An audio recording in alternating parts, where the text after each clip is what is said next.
বাবু, একটা শীতের সকাল, হালকা রোদ উঠছে, চারদিকে ঘন কুয়াশা।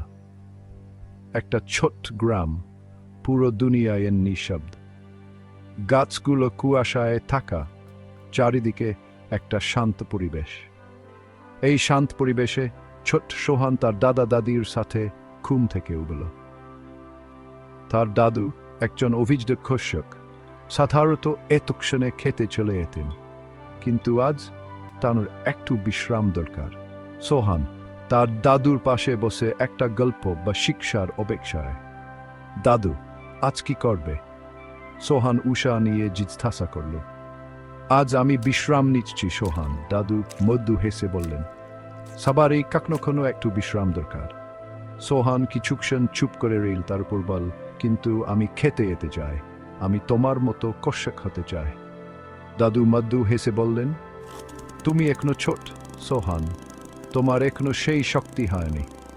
তুমি যদি পড়াশোনায় মন দাও তাহলে অনেক বড় কিছু করতে পারবে। এই কথাগুলো সোহানকে গভীরভাবে ভাবালো। তার দাদুর কথা ঠিক।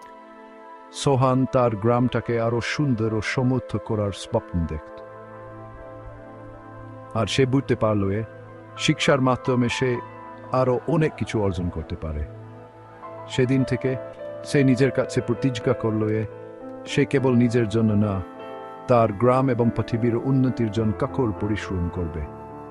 ঠিক তখন দূরে তারা গ্রামের স্কুল শিক্ষিকা মিস সুলতানাকে আসতে দেখল। মিস সুলতানা সবসময় সোহানকে পড়াশোনা করতে উৎসাহ দিতেন। সোহান দাদে তার কাছে গিয়ে বল, মিস, আজ থেকে আমি আরো মন দিয়ে পড়াশোনা করব। মিস সুলতানা হেসে বললেন, এটা শুনে খুব ভালো লাগলো সোহান, তুমি আমাদের গ্রামের ভবিষ্যৎ। এই কথা শুনে সোহানের দাদুর বুক গর্বে ভরে গেল। তিনি সোহানের মাথায় হাত রেখে বললেন, তুমি যদি পড়াশোনা করে তোমার জীবন গড়ো তাহলে একদিন তুমি এই গ্রামের উন্নতি করতে পারবে। আমি তোমার জন্য গর্বিত হব। হঠাৎ করে শীতের সকালটা আর তেমন ঠান্ডা মনে হলো না।